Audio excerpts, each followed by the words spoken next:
v našom zbore. A to je to, že plánujeme 21. novembra. Vychádza to v piatok a sobotu. Šéf mi to má potvrdiť, pretože mám aj cestu, on do Anglicka, takže by to mal tak za jednou cestou. 21. novembra by sme mali tu seminár dvojdňový, vyučovanie. Piatok a sobota by bola vyučovanie. Počítam tak piatok od obeda po obede. Uvidíme, že ešte sa s vami dorozprávam, keby ste vedeli si vybrať pol dňa voľno, aby ste mali z toho dačo, lebo keď dáme na večer, tak potom je to veľmi málo. A prídu vlastne vyučovať pastor senior Lumír z Karvinej z Apoštolskej cirkvi a zároveň by prišiel Marek Gombar takisto vyučovať, pastor Marek Gombar z Palovec, aj senior Rinaldo pastor takisto. Takže títo traja by si pripravili témy, ktoré sú, ja s nimi mám, ešte sa stretnú na videu a rozprávať s nimi cez Video Messenger a pripraviť vyučovanie na 2 dní. Piatok a sobotu od 21. novembra, vravím ešte raz. A potom v nedeľu by bola bohoslužba. Takže dúfam, že vás to potešilo a prinesie to určite veľmi veľa do našho zboru, verte tomu. Každý, kto otvorí srdce, to semeno Bože prinesie ovocie. To nesie, nemôže nič dať. Takže hej, my to poznáme s manželkou, ona sadí a potom príde a mám uhorky, mám paradajky, ja sa teším z toho, keď je. A naozaj sa z toho vytešujeme, z tej záhrady. A aj Pán sa chce vytešovať zo svojej vinici. A my sme jeho vinica Kristova a on chce vidieť to ovocie Boh. Hej. Takže sa teraz pomodlím a podelím sa s vami o Božie slovo.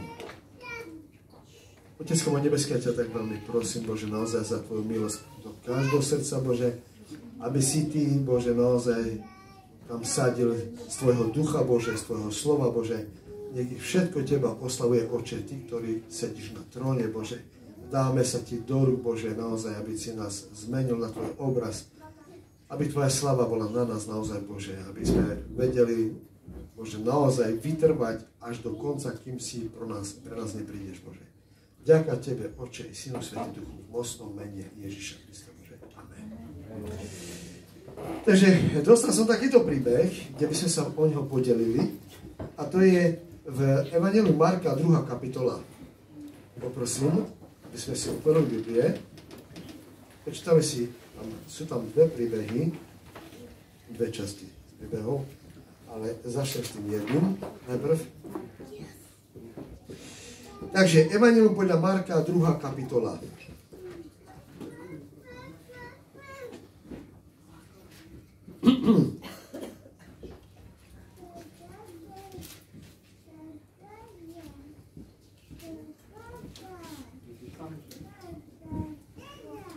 Ešte raz, 2. kapitola Evangelium podľa Marek.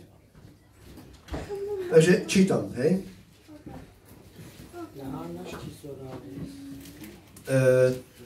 Potom po niekoľkých dňoch zase vošiel do Kafarnauma a počulo sa, že je v dome. A hneď sa zišli mnohí, takže sa už nemohli pomestiť ani ku dverám. A hovoril im slovo Božie. A prišli k nemu nesúci porazeného, ktorého 4, hovorím, že 4 ho nesli. A keď sa pre zástup nemohli priblížiť k nemu, odkryli strechu, tam, kde bol, a prelúpiac sa spustili lôžu, na ktorej ležal porazený. A keď videl Ježiš ich vieru, povedal porazenému: Synu, odpustené sú ti tvoje hriechy. Lež sedeli tam niektorí zo zákonníkov a rozmýšľali vo svojich srdciach, čo tento tak hovorí. Rúha sa, kto môže odpúšťať hriechy, kromie jedného Boha. A hneď poznal Ježiš svojim duchom, že takto rozmýšľajú v sebe, a povedal im: čo toto zmýšľate vo svojich srdciach? A čože je ľahšie povedať porazenému odpustené sú ti hriechy. A či povedať, vstaň a vezmi svoju ložu a choď. Ale aby ste vedeli, že Syn človeka má právo a moc odpúšťať hriechy na zemi. Rečie porazenému, tebe hovorím, vstaň a vezmi svoju ložu a idi do svojho domu. A hneď vstal a zobral svoju ložu a vyšiel pred všetkými, takže všetci žasli a oslavovali Boha a hovorili, nikdy sme niečoho takého nevideli. Tu zastanem v tomto príbehu, potom budem pokračovať ešte v tom jednom, ktorý mám dneska na srdci povedať vám. Takže tie prvé dva verše, kde čítame, že počuli, že tam je Ježiš, tak bol plný dom a tým pádom všetci tam pribehli, veľmi veľa ľudí a dokonca sa nemohli ani zmestiť do toho domu, tým pádom boli až vonku tí ľudia. A ani ku dveriam hovorí, že nemohli sa približiť. Hej? Čo tam vidíme vlastne, že čo vlastne ich to priviedlo? Viete čo? Zvedavosť a hlavne zázrak. Viete, mňa mrzí niekedy naozaj, že naši ľudia, naša minulosť rómska bola tá, že my sme stále hľadali nejakú show a nejaký zázrak. No a viackrát, viete čo, bolo spojené aj s nesprávnou vecou, hej? Poviem niečo negatívne a poviem niečo pozitívne. Napríklad, ja som keď oslepol, tak moja matka, naozaj, prepáčte, že hovorím takto, ale ja hovorím o sebe, hej, takže teta prišla, čaje, poď, ideme tam za vražkyňou, doneseme mu na oči, bylinky a toto, a utekali všetci tam. Takže, čo ich vlastne prinieslo, priťahovalo, tá zvedavosť a zázrak, áno? Miesto toho, že by hľadali spasenie a odpustenie voči Bohu.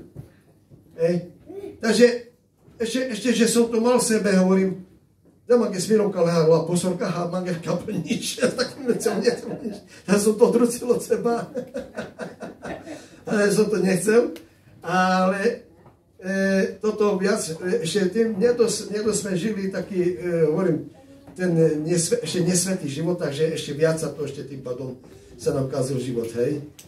Ale čo chcem povedať, tu nám priťahovalo ľudí, nie že Ježiš, Mesiáš, ale priťahovalo to, že bude taký zázrak a že boli zvedaví.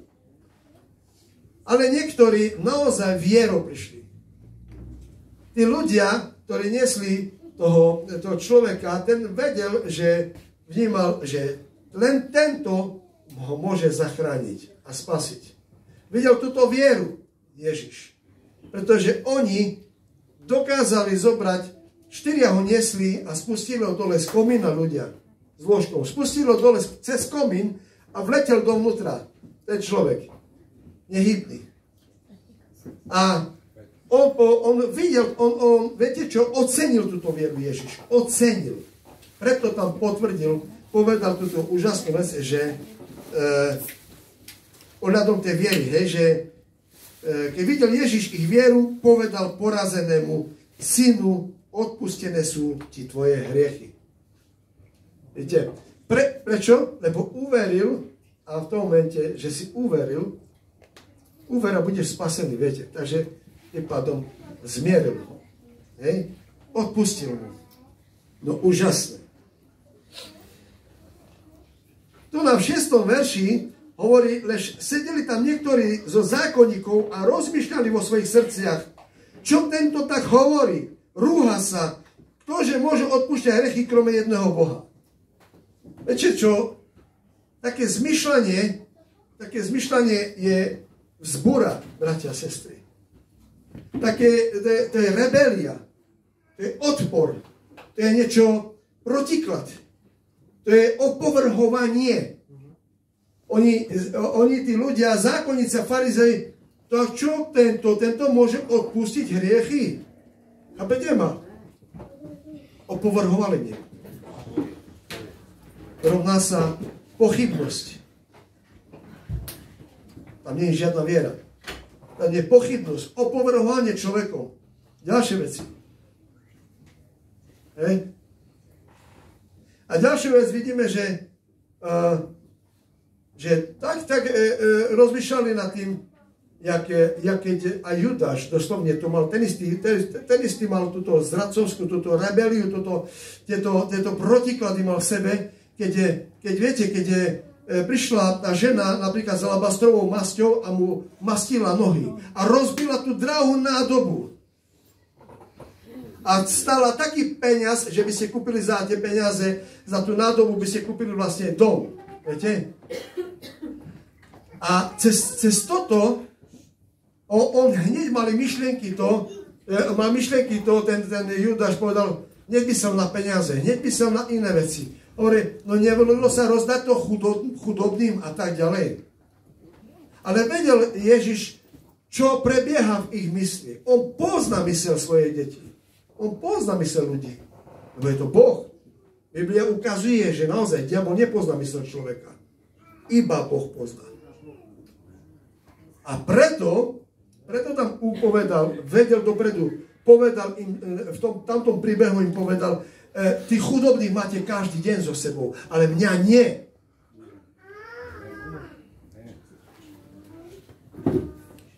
Viete, človek má v sebe tú tendenciu, chce robiť také dobré skutky, alebo niekedy sa za tým dačo skrýva iné.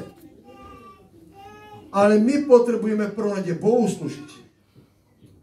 Viete? A potom, keď Bohu slúžime, vtedy platí to pravidlo, čo povedal Ježiš. Čokoľvek si spravil maličkému, spravil si mne. Keď si dal nakrmiť niekomu, tak si nakrmil si mňa. Keď si niekoho obliekol si mňa. Vtedy to platí.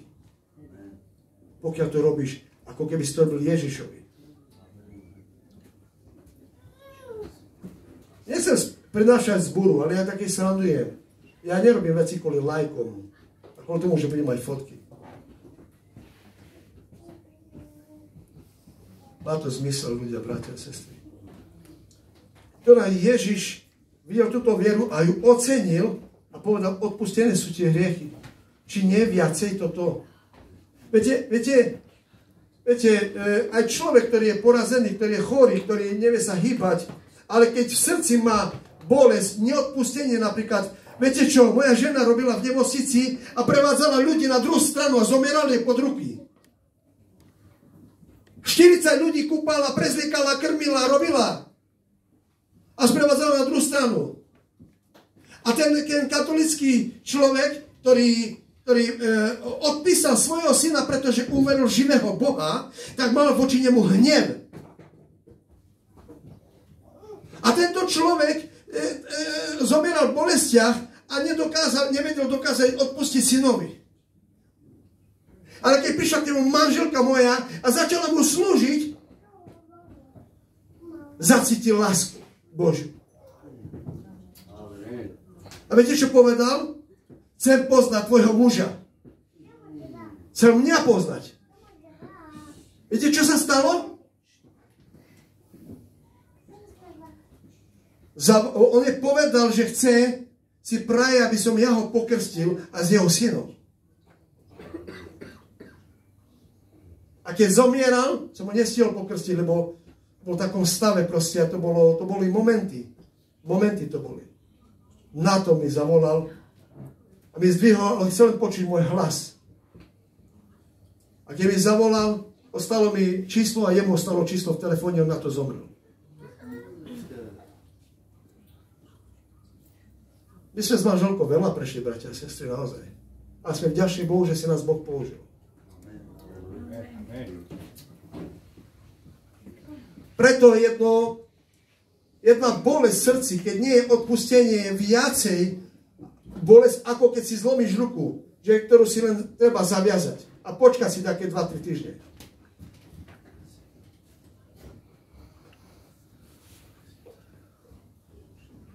Raz som počul silné o odpustení.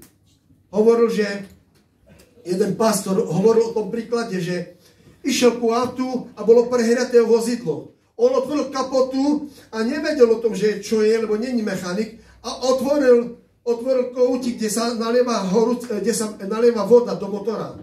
A otvoril ten kohút a mu celú tvár spálilo. Tá voda.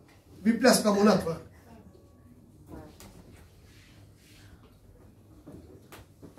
Za niekoľko mesiacov sa mu to zahojilo. A on to prirovnal, tento pastor, viete k čomu? Že bolesť, zranenie od človeka bolo viacej bolestivejšie ako toto. Lebo sa s tým trápil roky. Toto spálenina mu prešla za pár mesiacov. Ale bolesť, ktorú mal, to ťahalo roky a roky. Toto odsúdenie. Toto sú silné veci, bratia a sestry. Odpustenie je jedno slovo, jeden úkon, kvôli čomu Kristus išiel na kríž. Jedno jedine, kvôli odpusteniu.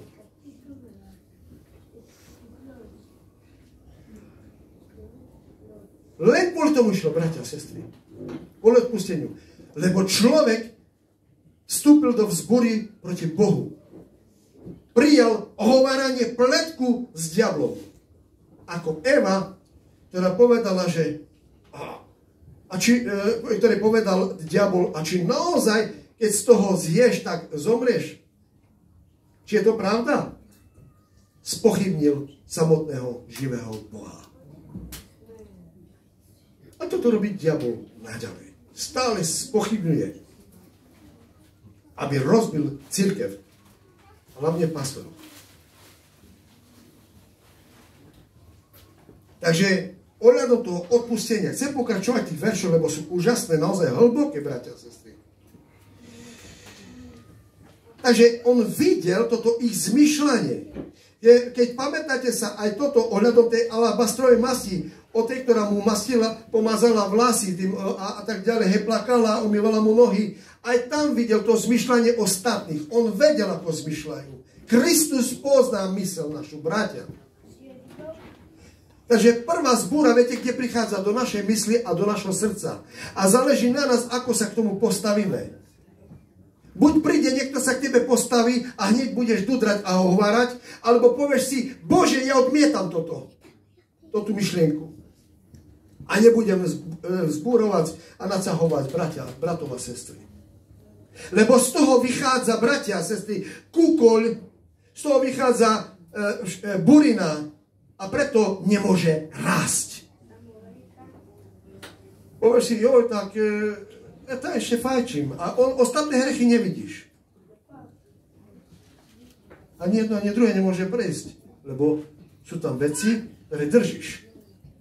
Tá burina musí ísť preč. Tie zlozvyky musí ísť preč, ľudia. Ináč burina tlačí na koreň. Vy, ktorí sadíte v záhrade, vy viete, o čom hovorím. Keď burina tlačí na koreň nemôže sa vyrásť, nemôže vytlačiť bylinu, nemôže prísť ovocie. Dusí sa, nemôže sa napiť normálne vody.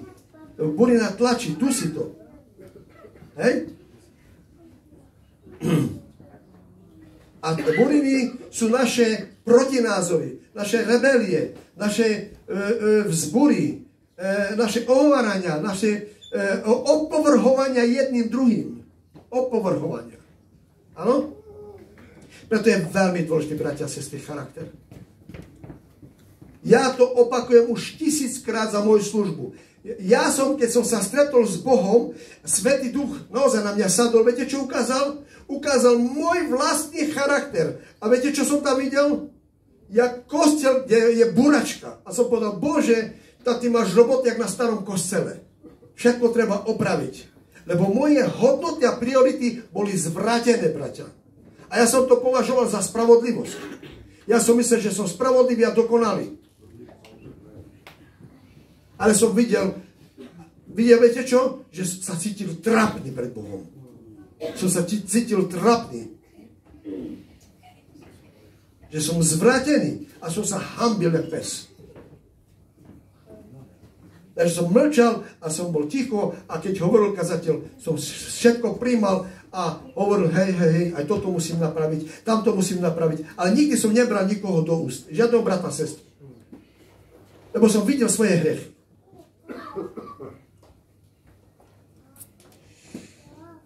Takže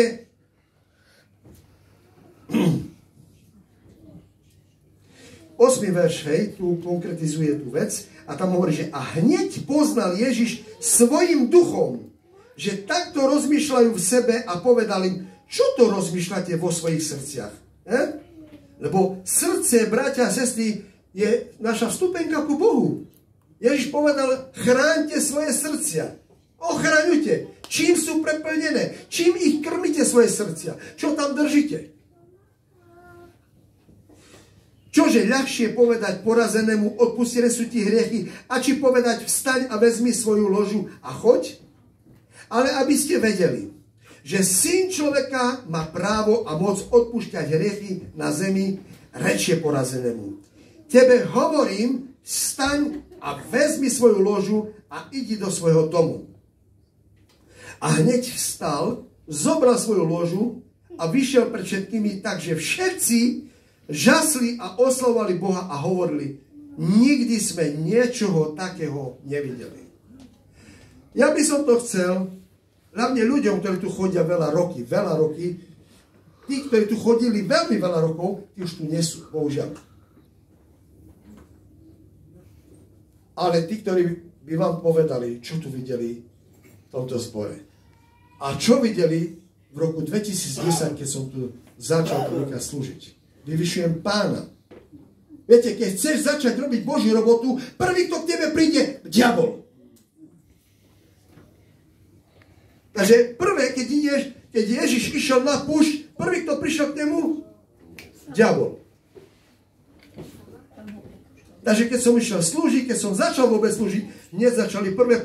A prvý, kto bol, klopal mi na dvere najprv dole. Ešte som neotvoril žiadnu sálu. Už mi klopal na dvere a hovorí, nekúpiš gitaru. Pecka nová gitara. A mu hovorím, máš bloček? Nie, to je nová. Nechaj si ju. Ja novú nechcem. Kto z nás kadzi ukradol? Takže hneď cukriť. Ďalší, u sestry som pil kávu a u sestry tu na Langesta zatrubil na aute.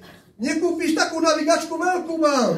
A viete, navigačka veľká dá 300 eur stala minimálne. Za 20 eur. Nechaj si ju. Sestra, tebe pre svedectvo by si vedela, teraz idem okamžite do Mediamarku a dám 150 eur za navigačku. A tak bolo to dneska, ju mám aute. Ja nekúpim cukrík od diabla. Nedám miesto diablovi. A tak začalo. A nehovorím o tom, koľko stadiaľ odišli uzdravení. Telesne, čo boli chorí a sa tu uzdravili. Ľudia, ktorí mali v sebe démonov, videli na vlastné oči, ak vychádzajú démony. Takže to, čo reálne bolo v Biblii, to videli ľudia. Preto niektorí sa tu už aj nevrátili, lebo sa zlakli, čo to je. Lebo oni si myslia, že do kostola len prísť, sadnúť, vstať, pomodliť sa a to je všetko. Ale nechápu, že Kristus povedal, Duch Boží je nado mnou a priniesol som slepým zrak, krivým, aby začali chodiť a tak ďalej. A preto pred Božou mocou diabol nemôže obstať. Preto sa prejaví, lebo on je, keby chodil bosý po peci. Jak by chodil bosý a chodil by po peci. Tak tu pracuje Svätý Duch. Preto nevie obstať. Preto keby teraz tu bol niekto naozaj poviazaný, verte mi, že by sa prejavil. A nie je tu momentálne nikto poviazaný duchom. Ďaká Bohu. Hej? Lebo ja viem, neboj sa. Ten neobstojí. Takže, čo tam píše tá posledná veta, že nikdy sme niečo takého nevideli. No ľudia toto tu videli. Toto tu videli. A keď Mojžiš išiel a nesol ľudí 40 rokov, na koľky dali hnoj ľudia? No Mojžiša. V kúse na ňu nadávali. Hľadujeme tu, Boh poslal prepelice. Hľadujeme tu, Boh poslal mannu. Hej? A pred nimi cez deň išiel oblak, v noci išiel oheň, dokonca more rozdelil, keď za sebou mali týchto Egypťanov, faraóna. Na vlastné oči videli. Takže chceme chodiť za zázrakmi, alebo chceme chodiť za Mesiášom. za našim veľkým pastierom. Chápeme sa? Nechodíme kvôli zázrakom. Nechodíme kvôli darom. Tie dary majú nám slúžiť na budovanie. A nie na to, aby niekto sa predvádzal a ukazoval, že aký je múdry. A bude ťa ponižovať so slovami, že on aký je múdry. A bude robiť zo seba učiteľa. Učiteľ má byť pokorný. Lebo neučí zo svojho, ale učí z Božieho. Dajme Bohu potreť, prosím vás. Toto patrí Bohu. Žatva je Božia. Božia roľa je Kristova, nie človeka. V tom je rozdiel.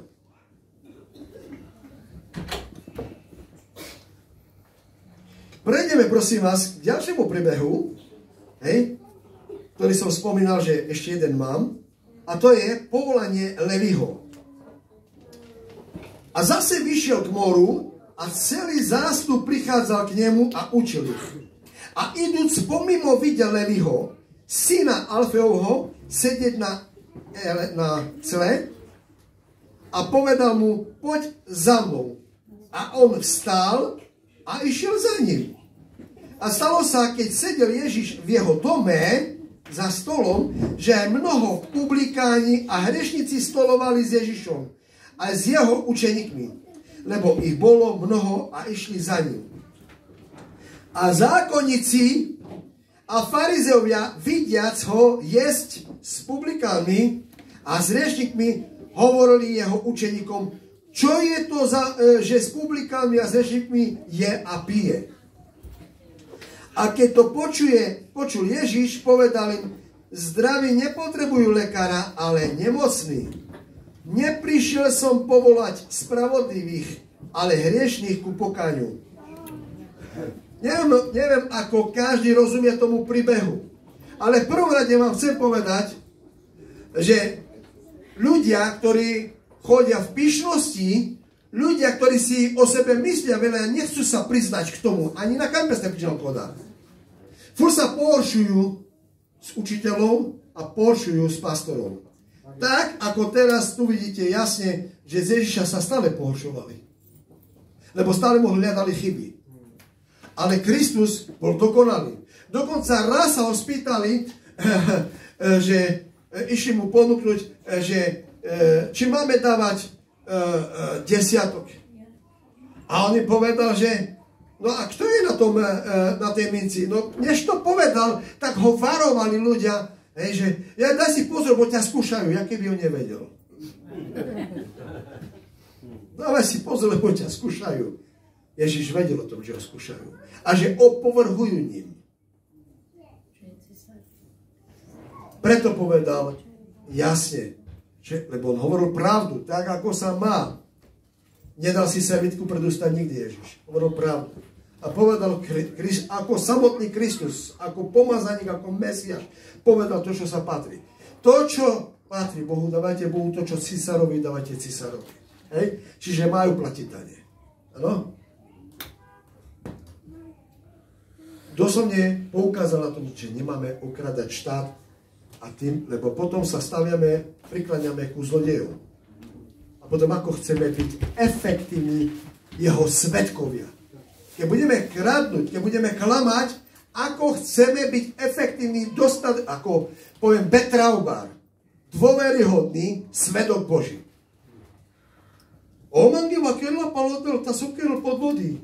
Okel kode prokales, okode klaminkero, okode kella. Chápete? Jak môže takýto svedčiť o Kristovi? Viete, človek, ktorý ide svedčiť o Bohu, on nesvedčí sám. Prichádza Boh a chce potvrdiť svoje slovo. Ale on, keď chce potvrdiť svoje slovo, on potrebuje sa za toho človeka postaviť, či naozaj jeho život o tom svedčí. Ale pokiaľ o tom nesvedčí, tak ten človek robí len reklamu. A to je otázka, kedy spadne. A to je tak, ako keď pamätáte sa, tá čarodejnica, ktorá išla dopredu a robila reklamu Ježišovi. A hovorila, ja prichádza Mesiáš, budú zázraky a budú tieto, dneska sa tomu hovorí, však máte zbory, môžete si ich vyberať, tu je Lidl, tu je Aldi, tu je Promosi, tu je Ľudia, otázka času. Otázka času, keď Boh zdvihne svoju ruku. Ako keď zdvihol Pavol a viete čo? Vyhnal z nej vešteckého ducha a prestala čarovať, lebo už nemala moc.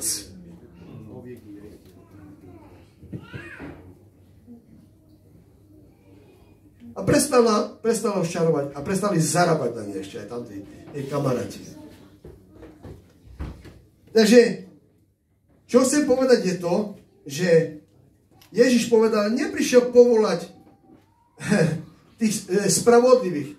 A on to doslovne, ako keby povedal, prepáčte za výraz, ako keby ironickou poznámkou. Tí, ktorí sa nesú, vedú za spravodlivých.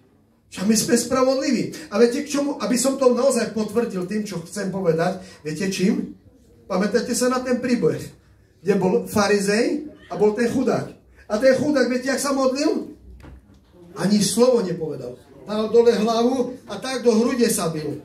Hanbil sa pozrieť Bohu do očí. A ten farizej pozrel sa Bohu do neba a povedal, Bože, ja dávam desiatok, ja chodím do zboru, ja chodím a tak ďalej. Ďakujem ti, Bože, že nie som taký, jak on. A Boh takých neprišiel povolávať, ktorí opovrhujú jedným druhým. Pretože Boh používa hlinu človeka, ktorý je mäkký, ktorý je formovateľný, ktorý chce sa zmeniť, ktorý chce, aby jeho vnútro sa zmenilo. Viete čo? Keď sa stretne človeka, ktorý je pokorný, nekúka na to, jak je oblečený, ale ak otvorí ústa, z neho vychádza láska. Z neho vychádza pokora. Toto práve bohatstvo. A to sú hodnoty Kristove. Pretože Ježiš prišiel zachraňovať ľudí. A neotvárať firmy, aby ľudia chodili v drahých vozoch a sa priživovali na ľudí. Aby užierali ľudí. Za to, že spoznali Bibliu, na to, že sú pastori, na to, že sú cirkvi. Cirkvo spravili firmy. Lidl, Aldi. Budem to spomínať preto, lebo Boží dom nie je vinkel.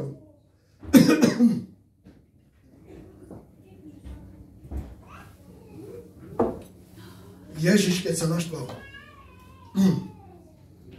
prevrátil všetké stoly a povedal, z Božieho domu nikto nebude robiť pelech.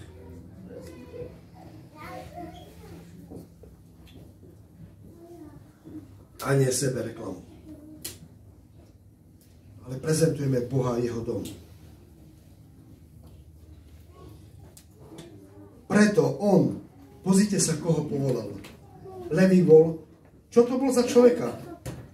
A zase vyšiel k moru a celý, a idú spomínal, videl Levího syna Alfeovo sedieť na cle a povedal mu, poď za mnou. A on stál.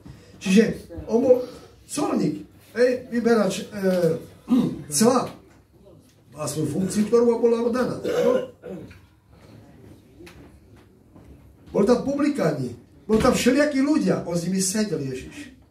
Ale títo ľudia prišli činiť pokánie, prišli počuť slovo Božie. Títo sa pokorili. Ale spravodlivý povie, ja mám robiť pokánie? A prečo? Čo ja som nikomu nič robil, ja chodím do zboru, ja platím, ja sa starám, ja robím všetko. Hej?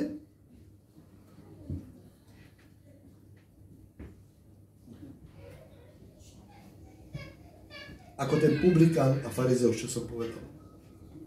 On neprišiel pre spravodlivých, ktorí sa hrajú na spravodlivých. Ale on prišiel pre ľudí, ktorí si uvedomujú, že sú hriešnici. Že sa chcú odvrátiť od hriechu a chcú nasledovať Ježiša. Nie to, že to, čo boli, Boh to všetko zabudol. Hodil do zabudnutého mora. A ľudia chcú vyťahovať a hľadať toto chyby a kritiku. Odsudzovať jeden druhého. Ľudia, keď my nebudeme spravodliví a Boh očakáva, že my sme v ňom skrze Ježiša spravodliví, potom kde nájdu ľudia spravodlivosť? A dosť tento svet, vo svete, tento Facebook miatne ľudí. A ľudia hľadajú pravdu a nevedia, kde majú ísť. keď nebudú zažívať pri nás pokoru, spravodlivosť, jednoduchosť, nekomplikovanosť, bratia. Komplikovanosť hľadajte na vysokej škole. Lebo Kristus povedal, že hľadá jednoduchých, prostorekých ľudí, ktorí sú použiteľní. Amen? Preto skloňme svoje hlavy a priniesme svoje srdcia pred Pánom. A nechajme, aby naše srdce Boh pripravil na to, aby si nás vedel používať v našom živote. Nech je všetko Bohu na slávu.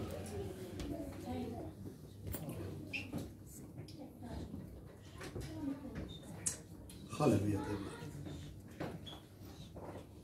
Oče môj nebeský, ja ťa veľmi prosím, Bože. Svätý Duchu, verím, že Ty robíš svoju prácu, Bože. Bože, nemá človek súdiť, Bože. Iba Ty, Bože, Svätý Duchu, ktorý poukazuješ na hriechy, Bože. Ty, ktorý chceš priniesť uzdravenie ľuďom. Ty, ktorý chceš priniesť, Bože, zdravie naozaj, Bože. Preto ťa veľmi prosím, Bože. My chceme chodiť úprimne pred Tebou, Pane, naozaj milosti. Bože, preto veľmi prosím, Bože, aby Ty si hovoril do každého srdca. V mocnom mene Ježíša Krista. Halelúja, Deva. Ak by niekto chcel povedať Bohu, napríklad, Bože, odpusť mi, alebo učiť pokánie, alebo nejakú tú modlitbu, že nech príde dopredu človek. Preto sa modlite, prosím.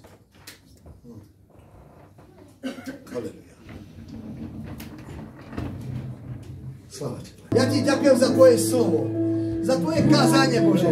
Ja Ti ďakujem za každé srdiečko tu na Bože. Prosím ťa, Bože, aby si požehnal. Aby si požehnal každé srdce, aby každý, kto stade odíde, aby bol zmenený na Tvoj obraz. Mocno mene Ježíša Krista. Sláva Tebe, Boh ste svätý, svätý, svätý. Ježíš Kristus. Chválime ťa, Mesiáš. Si náš Pán, Kráľ.